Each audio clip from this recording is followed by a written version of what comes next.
Wow. Itu tak pernah dicakap, tak pernah disebut oleh mana-mana Presiden Indonesia. Lebih-lebih Prabowo sebagai salah satu tokoh Muslim Indonesia yang berpengaruh di dunia 2025 urutan atas dimuat dalam publikasi The Muslim 500. My brother, Presiden Prabowo, उनकी मौजूदगी Perdana Menteri India इसे मेरे लिए और विशेष बना दिया.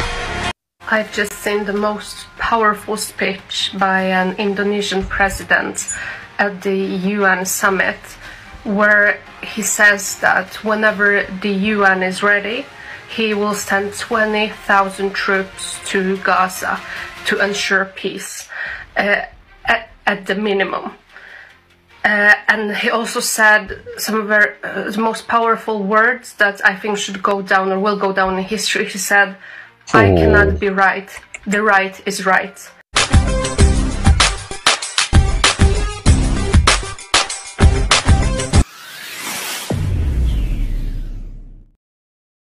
Assalamualaikum dan salam persaudaraan. Oke guys, gila banget.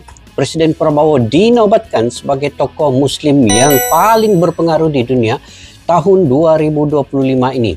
Di antara 500 individu muslim di seluruh dunia, Prabowo termasuk antara beberapa pemimpin Islam yang sangat berpengaruh di dunia. Ini yang saya ingin reaksi pada hari ini melalui video-video yang akan kita nonton selepas ini. Jadi guys, tanpa basa-basi, yuk kita semak dulu video ini.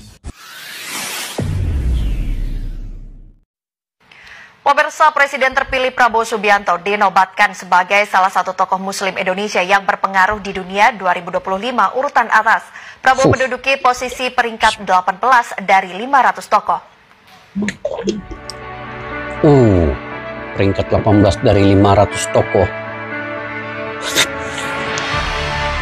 Top 20 lah Pak Prabowo ini. Prabowo sebagai salah satu tokoh Muslim Indonesia yang berpengaruh di dunia 2025 urutan atas dimuat dalam publikasi The Muslim 500, The World's 500 Most Influential Muslims 2025. Gila. Prabowo berada di peringkat 18 di atas sejumlah tokoh penting dunia lainnya, seperti Presiden Republik Arab Mesir yaitu Abdul Fattah Said Hussein Khalil Al-Sisi.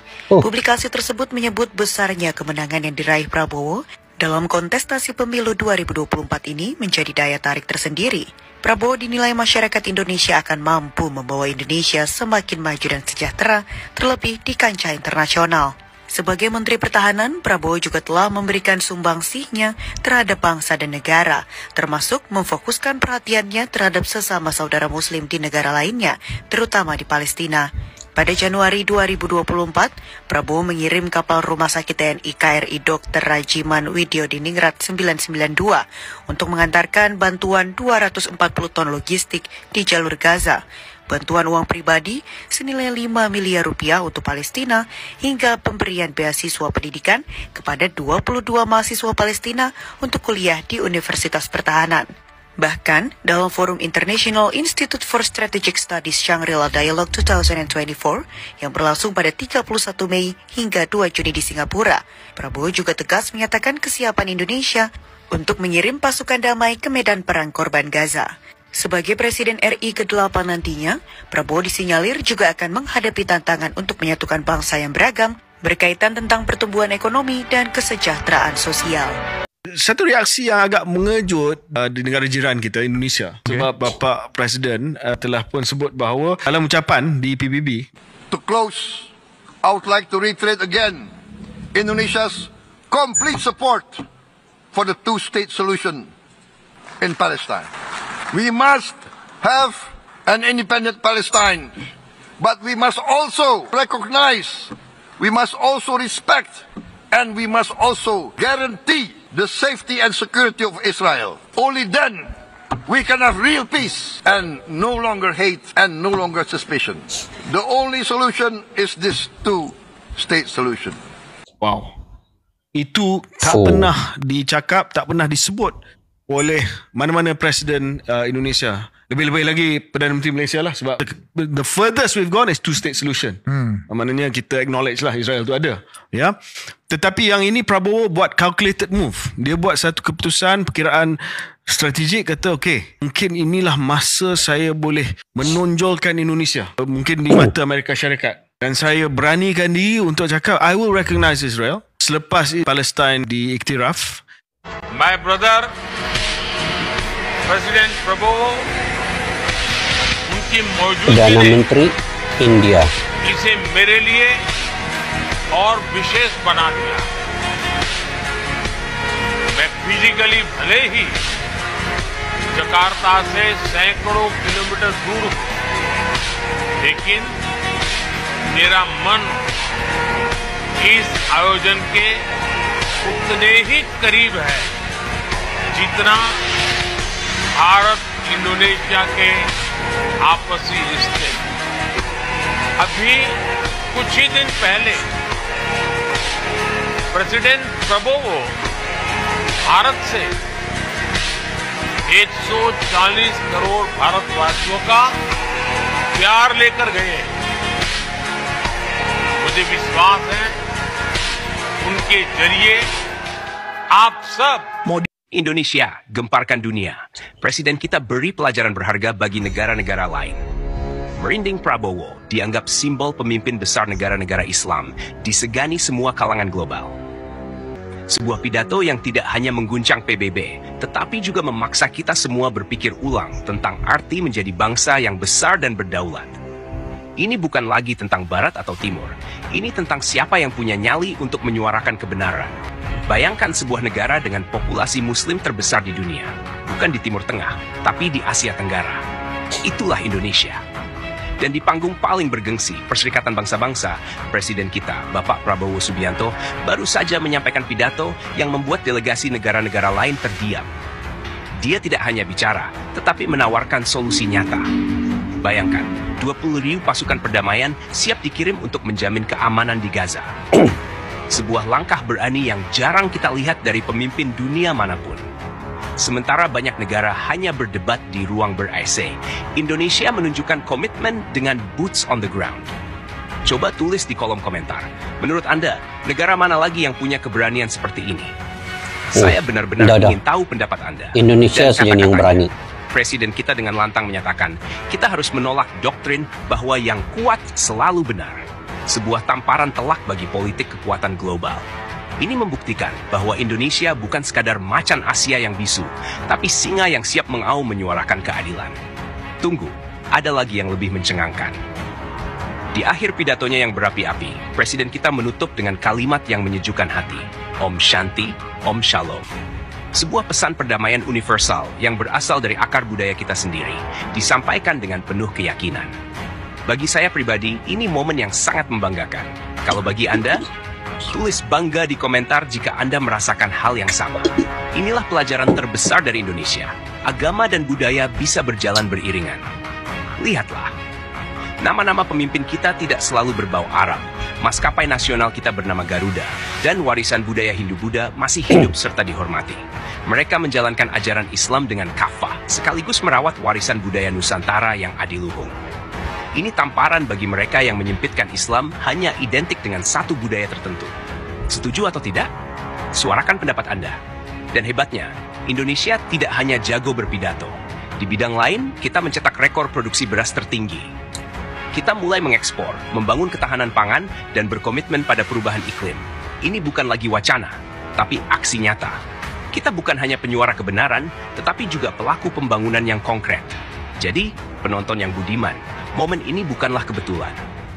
Ini adalah tanda bahwa Indonesia sedang bangkit dan dipandang dunia. Suara kita didengar, langkah kita diperhitungkan. Tapi pertanyaan besarnya adalah, sudah siapkah kita sebagai bangsa untuk memikul tanggung jawab yang lebih besar ini? Apakah kita di dalam negeri sudah sepenuhnya memahami kekuatan dan jati diri kita sendiri? Sementara itu, Presiden Prabowo Subianto menjadi sorotan dunia setelah dalam forum KTT D8 di Kairo, Mesir, mengingatkan negara-negara Muslim untuk bersatu mengatasi perbedaan agar menjadi kuat dan dapat memperjuangkan kemerdekaan Palestina.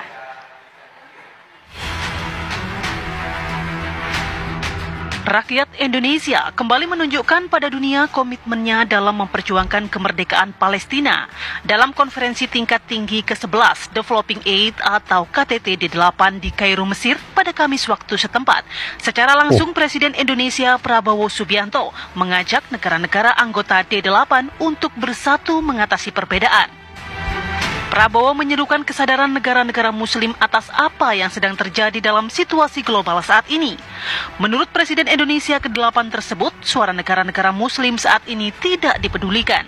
Begitupun hak asasi manusia yang tidak berpihak untuk warga Muslim. I call for unity. I call for cooperation. I call for let us, the Muslim countries, realize what is happening. We are not being respected. They do not care about our voice. Once again, I say they do not care about our voice. Human rights is not for Muslim people. This is the reality. This is very sad. Let us do what we can, but let us face reality. Karena itulah Prabowo mengingatkan negara-negara anggota D8, yakni Mesir, Bangladesh, Iran, Malaysia, Nigeria, Pakistan, dan Turki untuk bersatu mengatasi perbedaan agar menjadi kuat dan bisa membantu Palestina. Once again, we must learn from the geopolitical situation that's happening around us now. Without unity, without overcoming our differences, we cannot be strong. We say that we support Palestine, but if we are weak, how can we support Palestine? For that, D8 must be united. We must work together to be united. We must leave behind our differences. We must look for the greater good of our peoples. Without unity, without integration, we will be weak. And if we are weak, we will be exploited. That is the law of history. I've just seen the most powerful speech by an Indonesian president at the UN summit, where he says that whenever the UN is ready, he will send 20,000 troops to Gaza to ensure peace at the minimum. And he also said some of the most powerful words that I think should go down or will go down in history. He said, I cannot be right. The right is right. So this guy has more courage than all our European leaders combined, who are just spineless cowards. And this is the right thing to do. Imagine the UN, United Nations, were created in order to ensure peace, but also ensure that the genocide, to prevent genocide from happening anywhere in the world. And they not only failed in preventing the genocide from happening, but now, even though they recently themselves made an official statement that there is a genocide going on, they are still doing nothing to end this. So the United Nations at that very point are just this is a pointless and corrupt entity, obviously. How can that be that one country, which is the United States in that case, can veto 14 other countries in such an important matter as ending genocide? Of Abraham. And that is a balance that makes Indonesia stand out as a potential mediator and not just a partisan voice. Mengerahkan 20.000 but with boots on the putra ground. putri kami untuk Indonesia is membantu prepared mengamankan to deploy perdamaian. 20,000 or even more of our sons and daughters to help secure peace in Gaza or elsewhere. Many leaders call for peace, but few offer boots. Indonesia is already a major contributor to peacekeeping efforts, and President Prabowo's promise of 20,000 troops or more under UN command is a rare move which is truly commendable. This year, Indonesia recorded the highest rice production and grain reserves in our history.